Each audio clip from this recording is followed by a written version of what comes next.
Hello, and welcome to the Steel Division Divisional tier list, where we are rating every single division in game from an S to D ranking system. If you want to see where pretty much all divisions land in this system that I just made up, just go to the last 10 seconds of this video, and it's just a simple chart there where you can just see where each of the division ends up. But if you want to hear or understand the reasons why I put every division in their place, and please just continue to listen on. So it's a simple S to D ranking system, S being very good, A being a good division, B being, just a good division, alright, average, C being subpar, and D being trash garbage, just absolutely horrible. In terms of how I'm considering where they are placed, it's really in a one-on-one set and how a division holds up by themselves. Yes, there are divisions that do well in a more cooperative setting, but I really want to consider just how they hold up within themselves, just with their units and the playstyle that you can do with the division. So yeah, really just on a one-on-one scenario. If there's a division, yeah, you like playing and it's in the lower tier, don't get mad. I'm not saying that you have to play the top tier divisions all the time to have fun in this game. You don't just have to play 4th Armoured all the time to have fun. Because in the end of the day, we're not all playing this competitively, and it can be fun to set up a bunch of Flak 88s on an open field and blow up Cromwell tanks like it's the North Africa campaign in 1942. The Cromwell tanks in 1942. And if you do disagree with anywhere or any place that I put a certain division, feel free to leave it in the comments below. I'd love to actually hear your reasoning why, as I think it could open up a rather good discussion how your divisions are powered and balanced per se. So we're just going to get into it. We're going to go Allied side first, and we're going to go from S all the way to D, and then we're going to go to the Axis, doing the same thing from S to D. In terms of how they're structured within a certain tier, it's no particular order.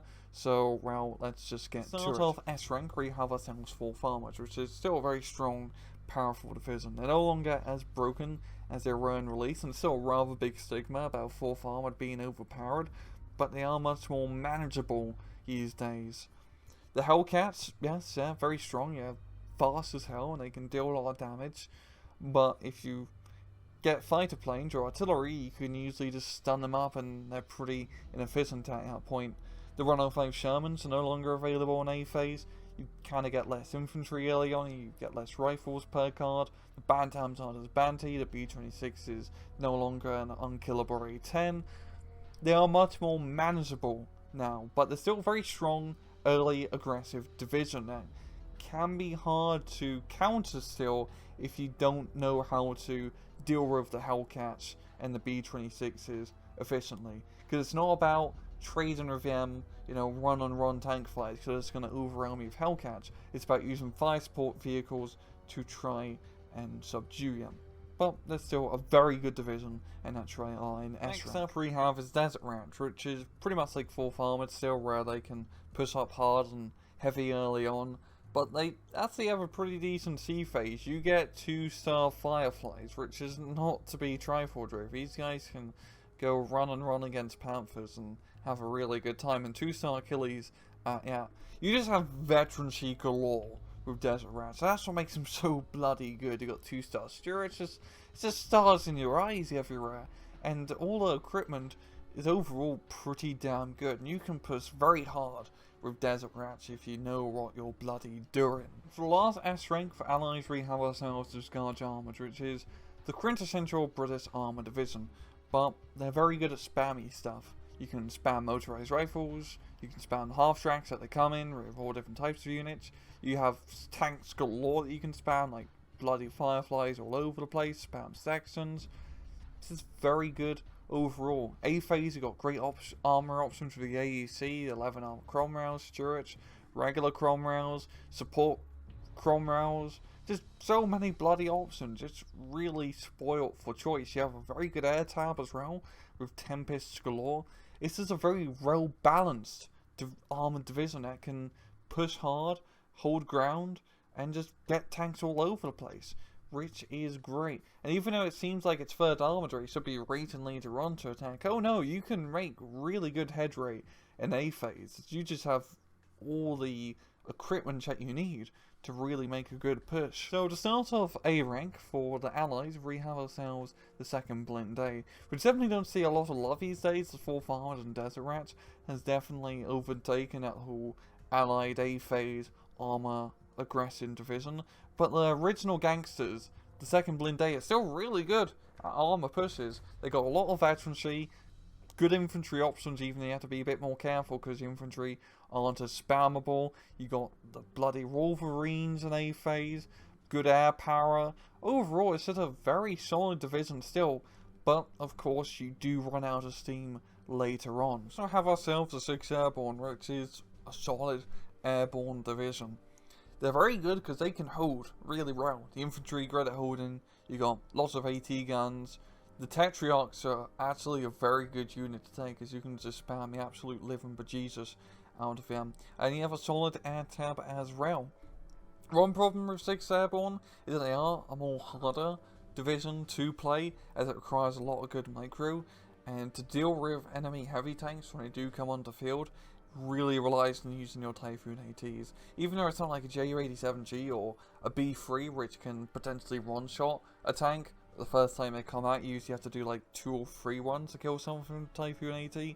These are still very potent anti-tank weaponry, and if you can figure out how to use these effectively and, you know, keep them alive with your Tempests, you can make 6 Airborne work really well. And also just microing your infantry, as you do have to get within 100 meters to make pretty much all your airborne guys work, and to keep them alive, because once you run out of these airborne guys, you're pretty much shit out of luck. Making A tier is the 1st Polish Armor Division, which are pretty similar to Guards Armor, to be entirely honest. They're a bit more aggressive early on, but because of that, they're just not as great in the later stages of the match with the whole armor spam push, as you can't really spam as much with the pose. And also the infantry aren't as good, and it's really because the problem is the Dragoonies and the Strochkies, compared to the British counterparts, only have the one submachine gun, where the motorized rifles and the rifles have 2, which is pretty important because you want to get in close quarters 100-meter engagement distances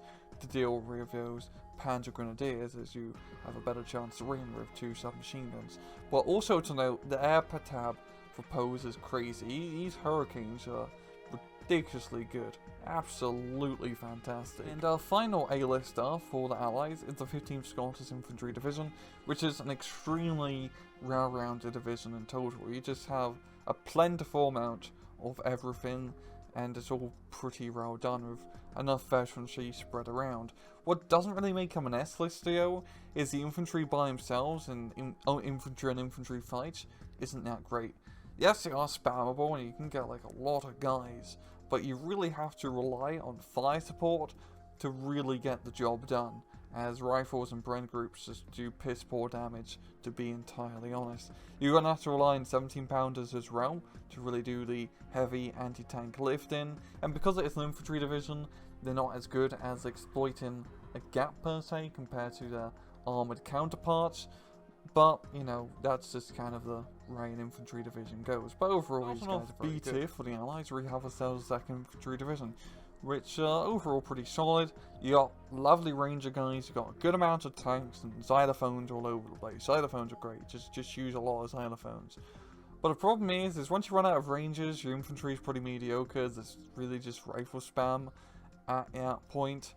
I mean, you got decent tanks, but the problem is that you only got the 13, 14 AP, which does make it a little bit harder dealing with Axis heavy tanks head on compared to British divisions that have 17-pounders. But if you know how to use xylophones effectively, you can pretty much stop any push in their tracks. So overall, just a pretty good division. But compared to Scots, they just don't have the staying power yet the Scots have. American division in B tier is 101st, which is a very solid division. They're very good in CQC areas. I mean, the AB rifles and engineers are just a fantastic combination of units, and AB rifles are just lovely because they can do everything by themselves. They're definitely the jack of all trades unit in this game. But the problem with 101st is, first up, they're pretty terrible in open ground engagements, because they don't have that much in terms of armor options, and yes, you can get some 2-star M10s, but it's rather limited and no long-range static AT guns. And also, you just end up running out of stuff by C phases. You start running out of AB rifles and engineers. And you have a pretty good air tab, but you don't have Typhoon ATs. You don't have direct anti-tank weaponry with the 101st. And really, those tanks are going to be your major weakness once a late game hits. So the Canucks also make the B tier list, and they're very fun division. I'm also a bit biased because I live in Canada, but they have fun units. You got snipers, you got stormtroopers, kangaroos, ram tanks, ROSPs. They're all very cool, but the problem with the Canadians is they don't really have the tank spam compared to a tank division, because of course they're a mechanized division, and you don't have the veterancy on the tanks either. So if you're playing against a heavy access tank division, you're going to have a bad time, as you're going to run out of armor. The infantry aren't that great, to be honest, as yes, they have veterancy, but the rifles only have one submachine gun compared to the British 2, and you're going to run out of stormtroopers, so you really have to rely on fire support, but you do have kangaroos to help you out in that regard. You also have 2-star sections, which is great, and a pretty decent air tab, so overall they are a pretty decent division in total. It's just they kind of lack a little bit in the armor department to really take them up a notch. Also making tier B is the Demi Brigade SAS.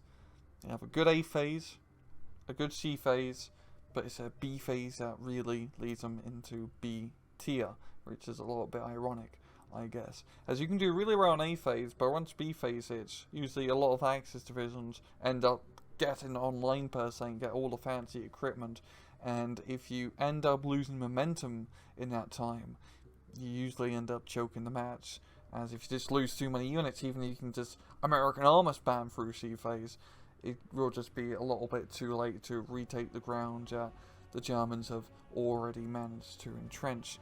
So you just have to make sure you can get through that B phase. But apart from that, the air power is really bloody good in this division. It's one of the best air power tabs in game, I'd have to say.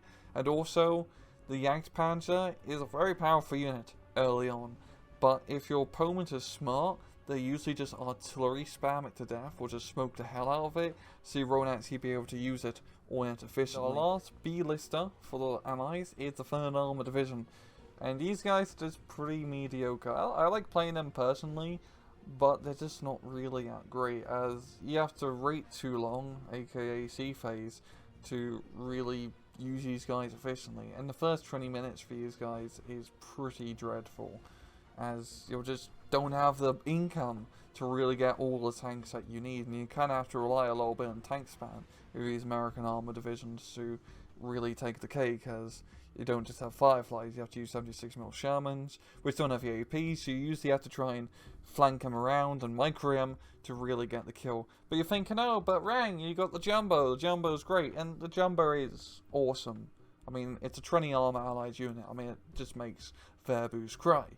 But the Jumbo just ends up doing nothing, because it shits ya, it just gets shot up by a Panther, and it's forced to fall back, and that's really it. It just buys you some time, essentially. It doesn't actually impact the match too much if there's heavy tanks online.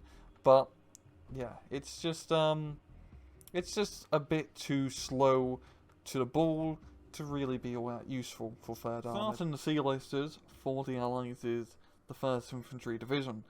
It's pretty much just a 2nd Infantry Division without as much useful equipment. It's pretty much the same gimmick with 2-star infantry early on that runs out and you're just having to do rifle spam, but this time the rifles have 1-star veterancy.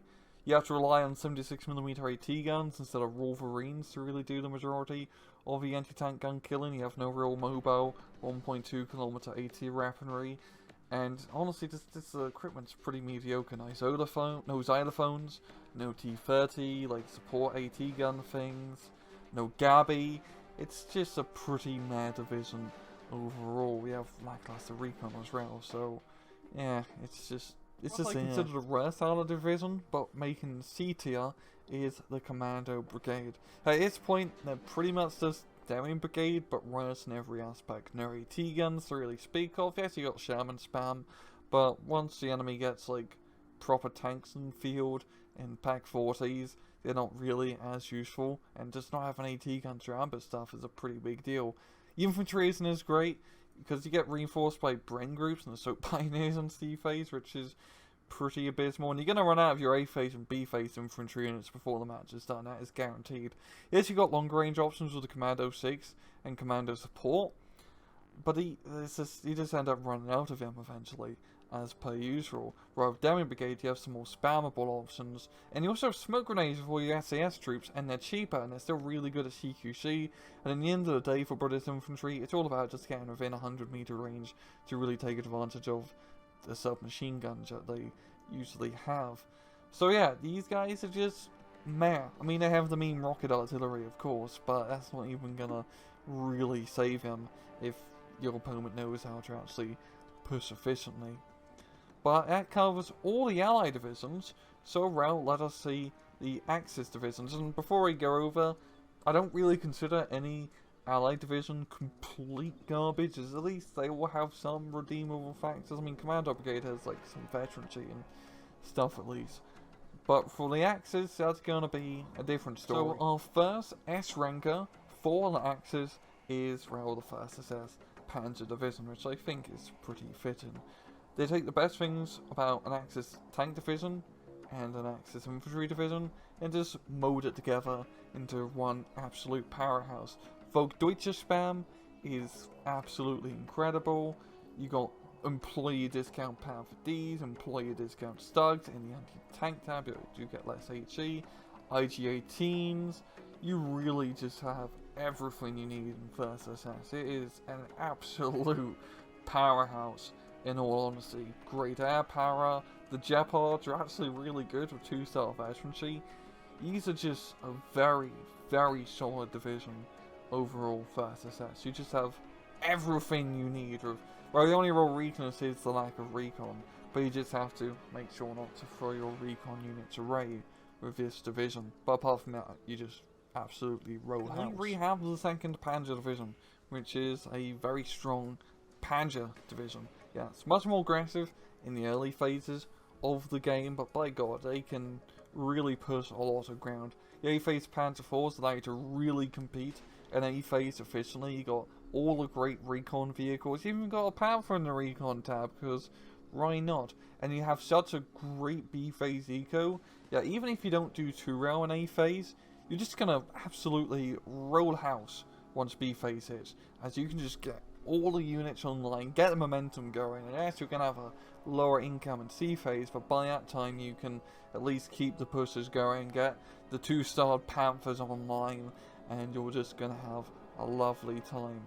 Also, big tip, really just use Storm Grenadiers and Storm Pioneers. You don't really need Panzer Grenadiers that often in 2nd Panzer, as if you can just, micro your infantry and use the smoke grenades that both of these units have, you can just get within that 100-200 meter engagement distance and kill absolutely everything. The final S-ranking Axis division is the 12th SS Panzer Division, which is what I consider the quintessential Axis Panzer Division. They're very well-rounded. You have pretty much all equipment and units that you'd think an Axis Panzer Division would have. You do have the Boy the Firefly and Boy the Cromwell, which adds a bit of flavour. These guys are just good, well-rounded. There's nothing really too crazy about them, apart from the 2 pirated units, per se.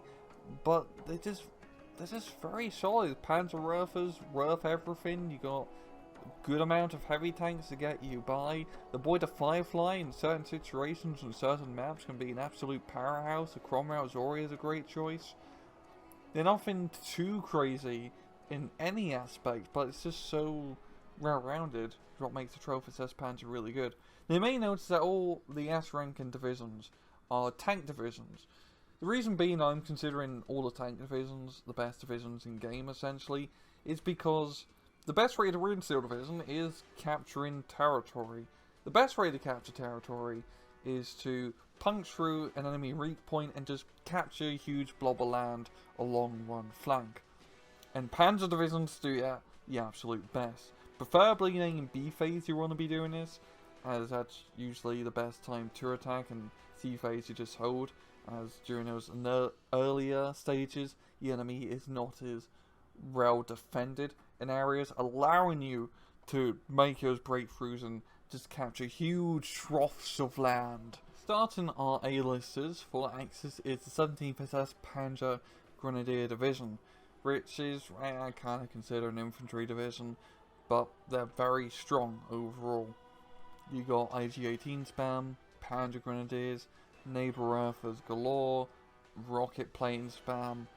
This is a slower division compared to a tank division, of course, but they can still dish out a lot of firepower. And honestly, if you just spam Neighbor Earthers, you can just pretty much clear out an area and then just walk some Panzer Grenadiers over here and just capture their territory. It's a pretty simple 1-2 punch. Number we have is 91st Luftlanders, which I always thought to be a division that doesn't work, but it always ends up working in some sort of aspect. You have pretty much just what you need and nothing more in every of the categories to really get you by. The Ersatztruppen Feldjäger combo is an absolute classic. It works really well. The mortars help you out in the tank department, also the B3s as well. They're harder to push through, of course, because it's not a tank division. You can't just rush through an area, and you have to be very good with your B3 play to knock out important enemy tanks. As if you don't manage to get the air power advantage with 91st Luftlanders, you're gonna have a bad time in the later stages of the match. The final A-tier division for the Axis is the 21st Panzer Division. I was actually rather conflicted whether to put these guys in A or B tier, but considering how effective their A-phase light vehicle play can be, they definitely deserve the A-tier spot. It's just a very hard division to play though, as they have a lot of very weird units, and it's not like a regular Axis tank division. You have to play a little bit like an infantry division in some regards. And you also have to be very good with your Panzer IV play, as they're really going to be the mainstay of your armor forces. You can't just rely on Tigers and Panthers to easily kill units at 1.2 kilometer range. And you also have to be useful with your mortars to get the long range advantage on Wolverines and Fireflies and stuff. And use your artillery to great effect to just try and stun up enemy forces. Yes, you can get the King Tiger later on, but you can't rely on the King Tiger, as it's way too expensive, especially for a division that only has 125 points a tick in C phase. Very good division, yeah, can push very well early on thanks to the 105 and Brombar. It just requires good micro and good divisional knowledge to use those light vehicles efficiently. Starting off B tier for the Axis is the 9th Panzer Division, which are pretty just, yeah, alright. They're not really all that great, to be honest. They're a lot of fun to play as you're relying on this Panzer II, Panzer Run, maneuvering, flanking around tactics early on, but it's pretty hard to pull off, as you're usually fighting against Sturts and Cromwells and Shermans, which hard to kill with just dinky little autocannons. And once you get to late game, you really only have two 2-star Tigers to really help you out. Yes, you got Yak Panzers, but they don't really have any veterancy. And against a more heavily armoured Allied division later on, like 3rd Armoured, Guards, bloody heck, even Desert Rats, 4th Armoured, etc. It's just going to be hard keeping up with the armour spam that they can bring. And the Tigers just aren't really enough to help you out.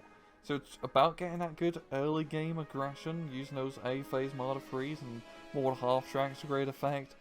But once you hit the later stages of the match, it's just hard with 9th Panzer to really stick with it. Also reaching B tier is the Paris Division, which are all over the place. They're pretty good, but just pretty good, because you got some great units to use early on, like the Puma, the JRB2, the Bertha-Rings, you got like a B-phase 2-star Hummel, the Bombers, which are pretty cheap. But then it's also just a lot of mediocre stuff that you kind of just have to rely on, and you just don't get enough of that stuff to effectively just spam, per se. But it all pays off in C-phase, because you got like Panthers and Panzer Grenadiers and 2-star Yank Panzer. You got a lot of great units once you get to the later stages that allow you to make some pretty good pushes and really hold your own against Allied armor divisions. As bloody hell, you get like good Panthers on C-phase. It's pretty damn crazy for an infantry division. Our final B-lister is the Panzer Lehr division, which I think is honestly no surprise. They have a fantastic late game. I mean, you just got the Panthers, the Infantry, everything to really make the push happen. But those first 20 minutes are terrible, just terrible. I have no idea how you can get through a 1v1 against a competent player playing as Panzer Lehr. And it's just difficult because everyone knows to push you in the first 20 minutes. It's written in the Steel Division textbook, if there was an actual textbook. And because of that, that's right there, B tier. In a team match, these guys can be pretty useful, as you have your teammates to help you get through those first dreadful 20 minutes to actually make it bloody work. But in a 1v1 or, you know, playing by yourself without any teammate support, good luck in those first 20 minutes. I honestly wish you the best. Starting off our C-listers is the 3rd Feldjäger Division, which is a good division if you engage in stuff from 0 to 800 meters, as you have really good CQC, you know, forest fighting, hedgerow fighting units with your LG guns, the Pupchin, the Pak-41, etc. But past that engagement distance, you're just not going to have a good time. You got like some Stugs, which are meh for anti-tank. I mean, you get some Pak-40s. These guys can shoot above a kilometer, but then don't have great AP at that range. You can get some Flak 88s, but that's really it when it comes to 3rd Feldjäger. You have to rely on your air power to really dominate the open ground, but even then it's a bit tough, as if they get AA, it kind of shuts you down, and B1s are harder to use than B3s, as they don't have the armor penetration capability, meaning you have to try to get side shots to effectively kill stuff. And also, your A phase is pretty tough for 3rd Feldjäger, as you don't have that much spammable infantry. You have to rely on a few Feldjägers, which are expensive, and it's hard to cover all the map with them, and also they're terrible in CQC, and the only CQC guys who really cover you is the Flammenwerfers and maybe your Feldjäger Führers, which are pretty not abundant to help you out in the early stages. 3rd Felt works well in team games, for damn sure, as you can kind of cherry pick the size of the map that you want. And it's a very map-dependent division, to be entirely honest. And because of that, there's just kind of a C phase, a C tier division in my mind. And the second, well, final C tier Axis division is Rintown. And it's a pretty damn shame, yeah, that it's bad, because this seems like I've been neglected for the newer divisions yet have come out. The only real redeeming factor is you got Panzerwerfers in A phase, which is pretty awesome. You get like a Mortar 3 in A phase, which is cool.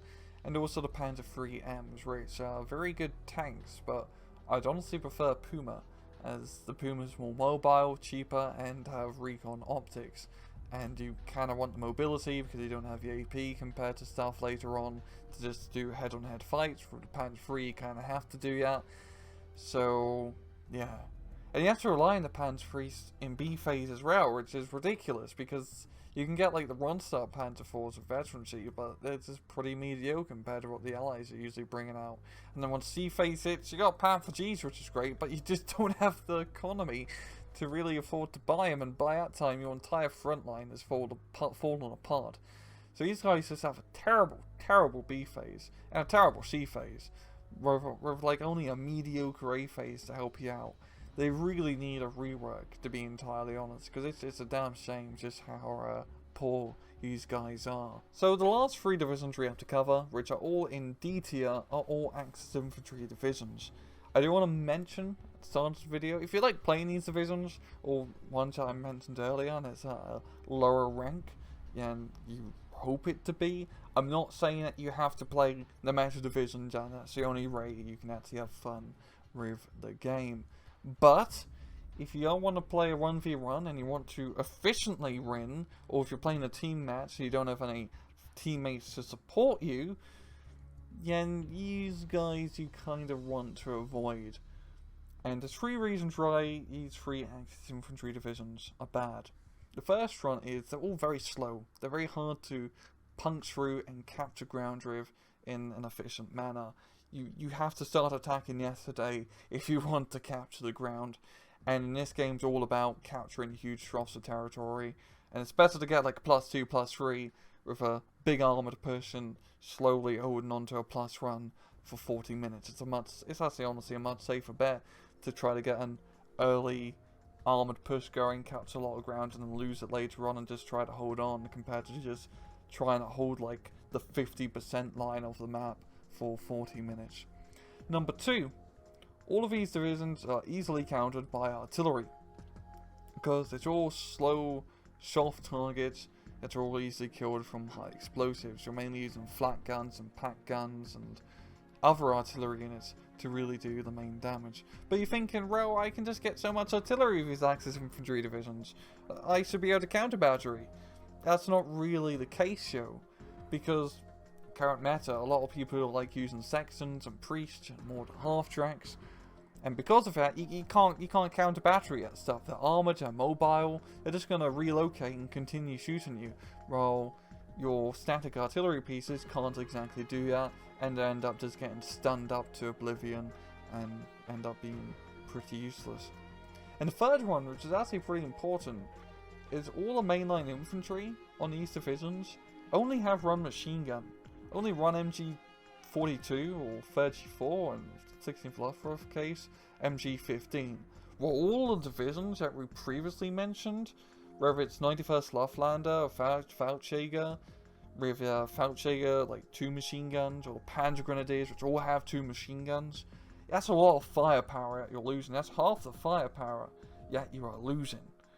And having those 2 machine guns is a big deal, as it allows you to just cream Allied infantry in the open if you manage to catch them there, as you can just spray and pray, as Panzer Grenadiers are such good units, as from 400 meters to around 101 meters, you pretty much beat the majority of Allied infantry in a run by yourself. While the Axis infantry divisions, with all the infantry, only have one machine gun, and you're just not as efficient in those infantry duels in the air with tank divisions. They're not an infantry division, they're meant to be using the infantry at rail, but it's just not really the case, unfortunately.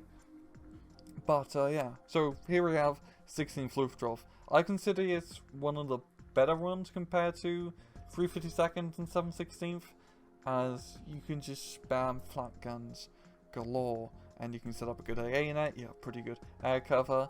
Even though the infantry are disheartened, they're pretty cheap and you can get a lot of them, and the Luftwaffe Jägers have anti-tank weaponry, which is pretty cool. It's a very good team-based division to play, especially if you're playing a 4v4, as you can just be a 1-division AA net and just be a great guy for your buddies to help out. But by themselves, they're slow, they're easily countered by artillery. It's just not really that great. Next up, we have the 352nd, and you're probably thinking, Rangrud, they have the Jagdpanther. That's like the most powerful tank in game. That's not a King Tiger, statistically. And yeah, you're right in that regard. And the Jagdpanther by itself is great, but everything else surrounding it isn't that great. You don't have the half-tracks that can just act as like bullet sponges for you in the front to spot anti-tank guns. Your infantry's slow, your artillery's all pretty slow. It's just, you have this one really good unit. It's just in a sea of very slow or mobile stuff that doesn't really benefit from this. I mean, it's a good defensive unit that can hold territory, but it's rather expensive to get for this division. And usually just ends up becoming a very high priority target, as you're usually just getting artillery and stuff to mainly deal with 352nd, so they see the Jagdpanther, the Typhoon ATs come out and they just completely suppress you to death, and the Jagdpanther never really ends up doing anything. So it seems like a pretty decent division on paper, because you got some infantry, the Grenadiers have AT weaponry, which is nice. You got MG42s up the butt, the actual machine gun teams, but honestly machine gun teams are really great, AG18s are better. It's just, yeah, it's just too slow, and Jagdpanther is not going to save you. Finally, what I consider the worst division in game is 716th. It's just bad. Your tanks is a joke, as it's all just French tanks from 1940. I mean, you got some modern ones which help out, but they're pretty much just mobile Pack 40s at that point. The artillery is pretty good, and you kind of want to set it up like this, where you're mainly using like the Rains and Ralph Ramons and Abrafers to really do the heavy hitting, and to have those mobile artillery pieces as once again static artillery. isn't that great, as it just gets counter-batteried too easily. And infantry is just alright. Yes, our Italian troops are pretty cool and can be useful, but, you know, Panzer Grenadiers are better because they have 2 machine guns. Yes, they're more expensive, but yeah, 10 points for like the extra machine gun is a pretty big deal. It just allows you to really wipe the floor of Allied infantry in those 400 to 101 meter engagements. But 716 suffers the problem of being too slow, and it is definitely the slowest out of the 3 Axis infantry divisions in D tier. So that pretty much covers all of the divisions in game, all bloody 28 of them, as of July 2018. And yeah, I'm just going to end this off here. Last 10 seconds of the video is going to be the actual chart. And as usual, please just take it easy.